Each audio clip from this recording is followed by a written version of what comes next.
जय जगन्नाथ बंधु मैंने आज आम लंच लगी रेडी करवा ये सब प्रिपेयर करके रखी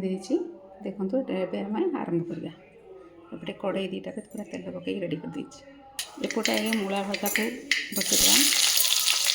हलदी लुण अल्प टिके सोरिष रसुण पेस्ट देदेली मूला आलू बोईतालू भजा बसईदेवा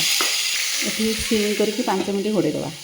एपटे मूला कोशला शाग मूला शाग बैगण पकई गोटे शाग खरड़ा ये तेल तातीगला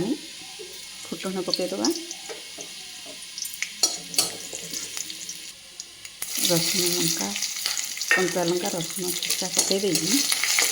आम कटा हो बैगण को पकईदेवा गोटे मिनट घोड़ेदेवा शाग भजा होगा आम सोरिष तेल लुण पकई भर्ताटा रेडी करदेवा ये पाम्पलेट फ्राए पाई हल्दी लुण गोलैकी रेडी कर रखी लगे आम ए मसला रेडी करवा एपटे भजा हो गला ये बैगण हो गला शाग पकईदेवा माछ लगी मसला रेडी करछि देखो गोटे चामच चाउल चूना नहीं टिके हल्दी गुंड गोटे चामच लंका गुंड तापरे जीरा सोरिष रसुण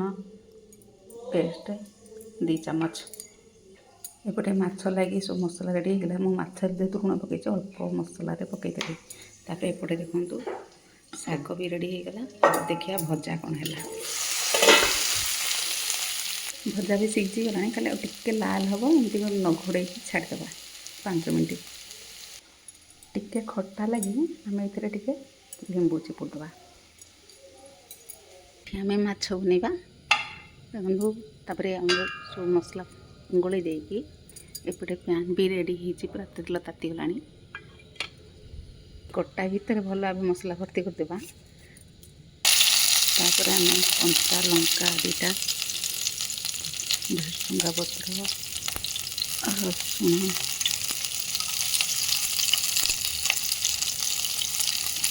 देखी तापर माछ रखिदेवा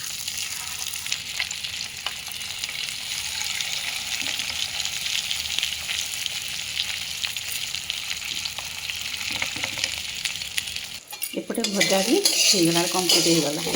आमर माँ ननभेज खाती से बाहर ननभेज हो भितर ए माँ को साधा खाଇବା रेडी करदेवा देखो 2 मिनट होगला टे पलटेदेवा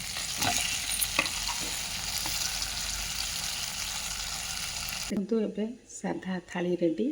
ए माछ पाखक जावा एपटे माछ भी होगला